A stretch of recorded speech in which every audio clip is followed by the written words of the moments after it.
ओम शांति। आज है 2 अक्टूबर, शिव बाबा की साकार मुरली।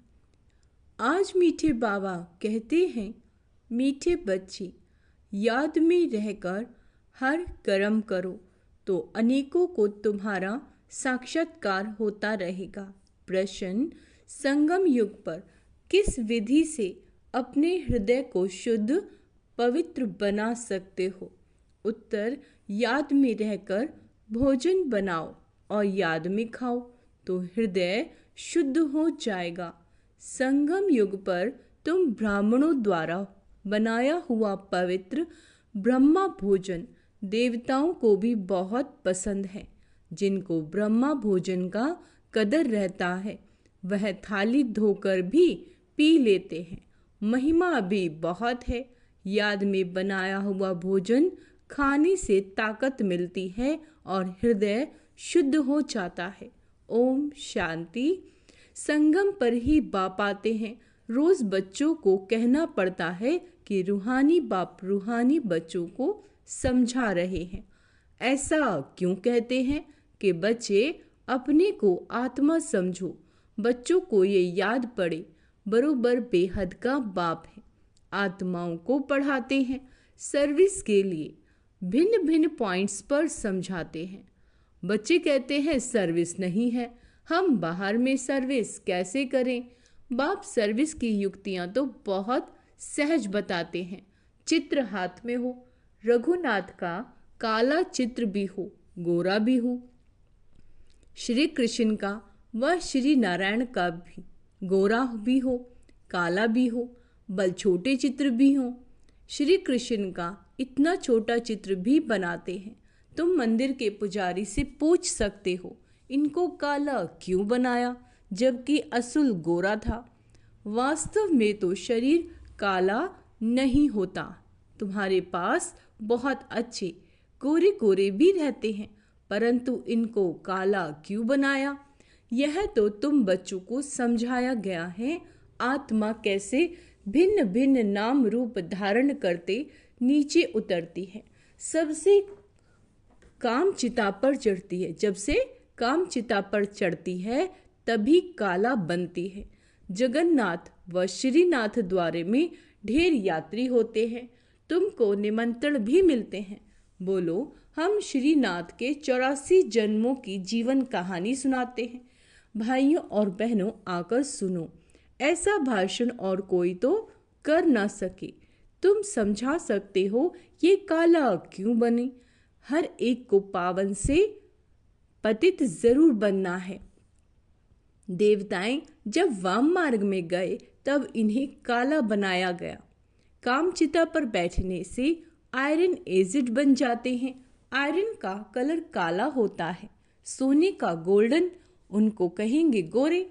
फिर बाबा कहते वही फिर 84 जन्मों के बाद काले बनते हैं। सीढ़ी का चित्र भी जरूर हाथ में हो। सीढ़ी भी बड़ी हो तो कोई भी दूर से देख सकेंगे। अच्छी रीति और तुम समझाएंगे कि भारत की यह गति है।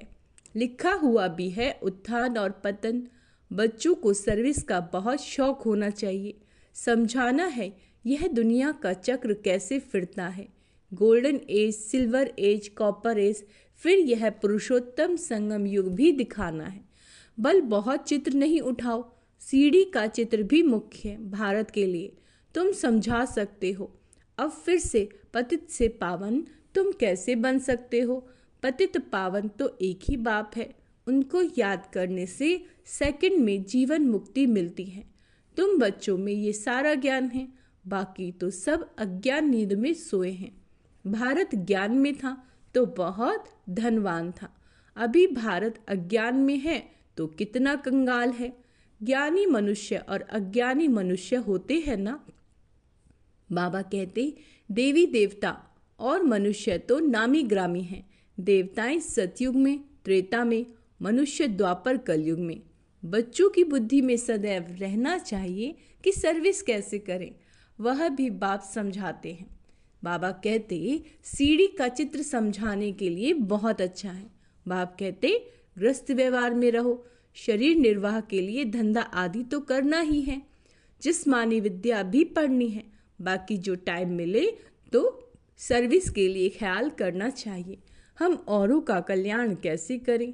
यहाँ तो तुम बहुतों का कल्याण नहीं कर सकते। यहाँ तो आते ही हो बाप की मुरली सुनने, इसमें ही जादू है। बाप को जादूगर कहते हैं ना, गाते भी हैं मुरली तेरी है जादू। तुम्हारे मुख से जो मुरली बजती है उसमें जादू है। मनुष्य से देवता बन जाते हैं। ऐसा कोई जादूगर होता नहीं सिवाय बाप के। बाबा कहते गायन भी है, मनुष्य से देवता किए करत न लागी वार। पुरानी दुनिया से नई दुनिया होनी जरूर है। पुरानी का विनाश भी जरूर होना। इस समय तुम राजयोग सीखते हो तो जरूर राजा ही बनना है।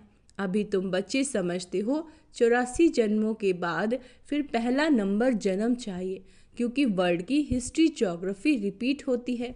सतयुग त्रेता जो भी होकर गया सो फिर रिपीट होगा जरूर। तुम यहाँ बैठे हो तो भी बुद्धि में यह याद करना है कि हम वापस जाते हैं, फिर सतो प्रधान देवी देवता बनते हैं। उनको देवता कहा जाता है। अभी मनुष्यों में दैवी गुण नहीं है तो सर्विस तुम कहाँ भी कर सकते हो। कितना भी धंधा आदि हो, गृहस्थ व्यवहार में रहते भी कमाई करते रहना। इसमें मुख्य बात है पवित्रता की। प्योरिटी है तो पीस प्रॉस्पेरिटी है। कंप्लीट प्योर बन गए तो फिर यहाँ नहीं रह सकते, क्योंकि हमको शांति धाम जरूर जाना है। आत्मा प्योर बन गई तो फिर आत्मा को इस पुरानी शरीर के साथ नहीं रहना। यह तो इम्प्योर है ना, 5 तत्व ही इम्प्योर हैं। शरीर भी इनसे ही बनता है। इसको मिट्टी का पुतला कहा जाता है। 5 तत्वों का शरीर एक खत्म होता है, दूसरा बनता है। आत्मा तो है ही। आत्मा कोई बनने की चीज नहीं। शरीर पहले कितना छोटा फिर कितना बड़ा होता है। कितने ऑर्गन्स मिलते हैं जिससे आत्मा सारा पार्ट बजाती है। ये दुनिया ही वंडरफुल है। अच्छा, सबसे वंडरफुल है पाप, जो आत्माओं का परिचय देते हैं। हम आत्मा कितनी छोटी हैं। आत्मा प्रवेश करती है, हर एक चीज वंडरफुल है। जानवरों के शरीर आदि कैसे बनते हैं, वंडर है ना। आत्मा तो सब में वही छोटी है। हाथी कितना बड़ा, उसमें कितनी छोटी आत्मा जाकर बैठती है। बाप तो मनुष्य जन्म की बात समझाते हैं। मनुष्य कितने जन्म लेते हैं, 84 लाख तो है नहीं। समझाया है जिसने, जितने धर्म उतनी वैरायटी बनती है। हर एक आत्मा कितने फीचर्स का शरीर लेती है, वंडर है ना। फिर जब चक्र रिपीट होता है, हर जन्म में फीचर्स नाम रूप आदि बदल जाते हैं। ऐसे नहीं कहेंगे कृष्ण काला कृष्ण गोरा, नहीं। उनकी आत्मा पहले गोरी थी, फिर 84 जन्म लेते लेते काली बनती है। बाबा कहते तुम्हारी भी आत्मा भिन्न भिन्न फीचर्स शरीर लेकर पार्ट बजाती है। ये भी ड्रामा है। तुम बच्चों को कभी भी कोई फिक्रात नहीं करनी चाहिए। सब एक्टर्स हैं। एक शरीर छोड़ा दूसरा लेकर फिर पार्ट बजाना है। हर जन्म में संबंध आदि बदल जाता है। तो बाप समझाते हैं ये बना बनाया ड्रामा है। आत्मा ही 84 जन्म लेते लेते तमो प्रधान बनी। अब फिर आत्मा को सतो प्रधान बनना है। पावन तो जरूर बनना है। पावन सृष्टि थी, अब पतित है, फिर पावन होनी है। सतो प्रधान तमो प्रधान अक्षर तो है ना। सतो प्रधान सृष्टि, फिर सतो रजो तमो सृष्टि। अभी जो तमो प्रधान बने हैं वही फिर सतो प्रधान कैसे बने, पतित से पावन कैसे बने। बरसात के पानी से तो पावन नहीं बनेंगे। बरसात तो मनुष्यों का मौत भी हो जाता है। बरसात से तो फ्लड्स हो जाती है, तो कितने डूब जाते हैं। अभी बाप समझाते हैं ये सब खंड नहीं रहेंगे। क्या कह रहे हैं बाबा, ये सब खंड नहीं रहेंगे। नेचुरल क्लैमिटीज भी मदद देंगी। कितने ढेर मनुष्य जानवर आदि बह जाते हैं। ऐसे नहीं कि पानी से पावन बन जाते हैं, वह तो शरीर चला जाता है। शरीरों को तो पतित से पावन नहीं बनना, पावन बनना है आत्मा को। सो पतित पावन तो एक बाप है, भल वह है जगत गुरु कहलाते। परंतु गुरु का तो काम है सद्गति देना। वह तो एक ही बाप सद्गति दाता है। बाप सतगुरु ही सद्गति देते हैं। बाप समझाते तो बहुत रहते हैं, यह भी सुनते हैं ना। गुरु लोग भी बाजू में शिष्य को बैठाते हैं सिखलाने के लिए। बाबा कहते यह भी उनके बाजू में बैठता है। बाप समझाते तो यह भी समझाते होंगे ना। इसलिए गुरु ब्रह्मा नंबर 1 में जाता है। शंकर के लिए तो कहते हैं आँख खोलने से भस्म कर देते हैं, फिर उनको तो गुरु नहीं कहा जाए। फिर भी बाप कहते हैं बच्चे मामी कम याद करो। कई बच्चे कहते हैं इतने धंधे दौरी की फिक्रात में रहते हैं, हम अपने को आत्मा समझ बाप को कैसे याद करें। बाप समझाते हैं भक्ति मार्ग में भी तुम हे ईश्वर हे भगवान कह याद करते हो ना। याद तब करते हो जब कोई दुख होता है। मरने समय भी कहते हैं राम राम बोलो। अच्छा, बहुत संस्थाएं हैं जो राम नाम का दान देती हैं। जैसे तुम ज्ञान का दान देते हो, वह फिर कहते राम बोलो राम बोलो। तुम भी कहते हो शिव बाबा को याद करो, वह तो शिव को जानते नहीं, ऐसे राम राम कह देते हैं। अब यह भी क्यों कहते हैं कि राम कहो जबकि परमात्मा सब में है। बाप बैठ समझाते हैं राम व कृष्ण को परमात्मा नहीं कहा जाता, उन्हें देवता कहा जाता है। उनकी भी कलाएं कम होती जाती हैं। हर एक चीज़ की कला कम तो होती ही है।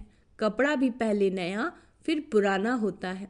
तो बाप इतनी बातें समझाते हैं, फिर भी कहते हैं मेरे मीठे मीठे रूहानी बच्चों, क्या कहते हैं बाबा, अपने को आत्मा समझो, सिमर सिमर सुख पाओ। यहाँ तो दुख धाम है। बाप को और वर्षे को याद करो। याद करते करते अतः सुख पाएंगे। कलह कलेश बीमारी जो भी है सब छूट जाएगी। तो उसके लिए क्या करना है, आत्मा समझो, बाप को और वर्षे को याद करो। तुम 21 जन्मों के लिए निरोगी बन जाते हो। कलह कलेश मिटे सब तन के, जीवन मुक्ति पद पाओ। गाते हैं परंतु एक्ट में नहीं आते, है ना। तुमको बाप प्रैक्टिकल में समझाते हैं। बाप को सिमरो तो तुम्हारी सब मनोकामनाएं पूरी हो जाएंगी, सुखी हो जाओगे। मोचरा खाकर मनी टुकड़ा खाना, सजा खाकर रोटी का टुकड़ा खाना अच्छा नहीं है। सबको ताजी रोटी पसंद आती है। आजकल तो तेल ही चलता है, वहाँ तो घी की नदियाँ बहती हैं। तो बच्चों को बाप का सिमरन करना है। बाबा ऐसे भी नहीं कहते यहाँ बैठकर बाप को याद करो, नहीं, चलते फिरते घूमते शिव बाबा को याद करना। नौकरी आदि भी करनी है, बाप की याद बुद्धि में रहनी चाहिए।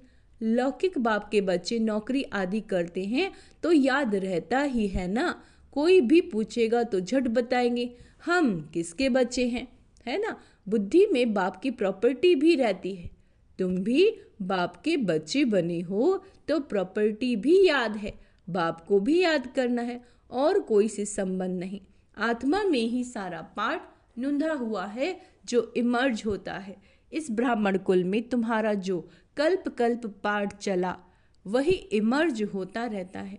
बाप समझाते हैं खाना बनाओ, मिठाई बनाओ, शिव बाबा को याद करते रहो। शिव बाबा को याद कर बनाएंगे तो मिठाई खाने वाले का भी कल्याण होगा। कहाँ साक्षात्कार भी हो सकता है, ब्रह्मा का भी साक्षात्कार हो सकता है।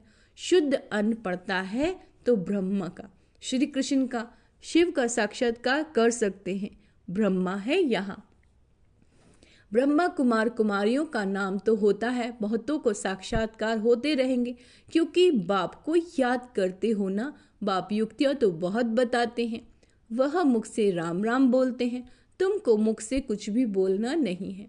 जैसे वह लोग समझते हैं गुरु नानक को भोग लगा रहे हैं, तुम भी समझते हो हम शिव बाबा को भोग लगाने के लिए बनाते हैं। शिव बाबा को याद करते बनाएंगे तो बहुतों का कल्याण हो सकता है। बाबा कहते उस भोजन में ताकत हो जाती है, इसलिए बाबा भोजन बनाने वालों को भी कहते हैं शिव बाबा को याद कर बनाते हो। लिखा हुआ भी है शिव बाबा याद है, याद में रह बनाएंगे तो खाने वालों को भी ताकत मिलेगी, उनका भी हृदय शुद्ध होगा, पवित्र होगा। ब्रह्मा भोजन का गायन भी है ना। ब्राह्मणों का बनाया हुआ भोजन देवताएं भी पसंद करते हैं। यह भी शास्त्रों में है। ब्राह्मणों का भोजन बनाया हुआ खाने से बुद्धि शुद्ध हो जाती है, ताकत रहती है। ब्रह्मा भोजन की बहुत महिमा है। ब्रह्मा भोजन का जिनको कदर रहता है थाली धोकर भी पी लेते हैं, बहुत उच्च समझते हैं। भोजन बिगड़ तो रह ना सके। फैमिन में भोजन बिगड़ मर जाते हैं। आत्मा ही भोजन खाती है, इन ऑर्गन्स द्वारा स्वाद कर लेती है। अच्छा बुरा आत्मा ने कहा, ये बहुत स्वादिष्ट है, ताकत वाला है। आगे चल जैसे तुम उन्नति को पाते रहेंगे वैसे भोजन भी तुमको ऐसा मिलता रहेगा। इसीलिए बच्चों को कहते शिव बाबा को याद कर भोजन बनाओ। बाप जो समझाते हैं उसको अमल में लाना चाहिए। तुम हो पियर घर वाले, जाते हो ससुर घर, है ना। सूक्ष्म वतन में भी आपस में मिलते हैं, भोग ले जाते हैं। देवताओं को भोग लगाते हैं ना। देवताएं आते हैं तो तुम ब्राह्मण वहाँ जाते हो, वहाँ महफिल लगती है। अच्छा, मीठे मीठे सिक्के लदे बच्चों प्रति माता पिता बाप दादा का याद प्यार और गुड मॉर्निंग। रूहानी बाप की रूहानी बच्चों को नमस्ते। हम रूहानी बच्चों की रूहानी माता पिता बाप दादा को याद प्यार गुड मॉर्निंग नमस्ते। मीठे बाबा, शुक्रिया बाबा, शुक्रिया। धारणा के लिए मुख्य सार, किसी भी बात की चिंता नहीं करनी, फिक्रात नहीं करनी है। क्यों? क्योंकि ये ड्रामा बिल्कुल एक्यूरेट बना हुआ है। ड्रामा एक्यूरेट बना है, चिंता नहीं करनी। सभी एक्टर इसमें अपना अपना पार्ट बजा रहे हैं। जीवन मुक्त पद पाने के लिए, जीवन मुक्त पद पाने के लिए, सदा सुखी बनने के लिए अंदर में एक बाप का ही सिमरन करना है। मुख से कुछ भी बोलना नहीं। भोजन बनाते व खाते समय बाप की याद में जरूर रहना है। अच्छा, वरदान, स्वार्थ, ईर्ष्या और चिड़चिड़ेपन से मुक्त रहने वाले, क्रोध मुक्त भाव। स्वार्थ, ईर्ष्या और चिड़चिड़ेपन से मुक्त रहने वाले, क्रोध मुक्त भाव। कोई भी विचार भले दो, सेवा के लिए स्वयं को ऑफर करो, लेकिन विचार के पीछे उस विचार को इच्छा के रूप में बदली नहीं करो। जब संकल्प इच्छा के रूप में बदल जाता है, जब कोई विचार आपने किसी को दिया और वो इच्छा के रूप में बदल गया और वो जब इच्छा पूरी नहीं होती तो चिड़चिड़ापन आता है ना। लेकिन निस्वार्थ होकर विचार दो। अपना जो आपको राय देनी है वो निस्वार्थ भाव से दो, क्योंकि सामने वाला उसे एक्सेप्ट करे, उस पर अमल करे ना करे, ये उसका अपना पुरुषार्थ है। बट आप अपनी राय दो और डिटैच हो जाओ, क्योंकि हमने राय दी और जब उस पर अमल नहीं होता तो हमें चिड़चिड़ापन आता है ना। तो बाबा कहते चिड़चिड़ापन आता है, लेकिन निस्वार्थ होकर विचार दो। स्वार्थ रख कर नहीं, मैंने कहा तो होना ही चाहिए, ये नहीं सोचो। ऑफर करो, क्यों क्या मैं नहीं जाऊं, है ना। नहीं तो ईर्ष्या घृणा एक एक साथ ही आते हैं। स्वार्थ या ईर्ष्या के कारण भी क्रोध उत्पन्न होता है। अब इससे भी मुक्त बनो। स्लोगन, शांति दूत बन सबको शांति देना, यही आपका ऑक्यूपेशन है। शांति दूत बन सबको शांति देना, यही आपका ऑक्यूपेशन है। अच्छा, ओम शांति। तो आज का स्वमान अभ्यास करेंगे। मैं शांत स्वरूप आत्मा हूँ, मैं क्रोध मुक्त आत्मा हूँ। ओम शांति।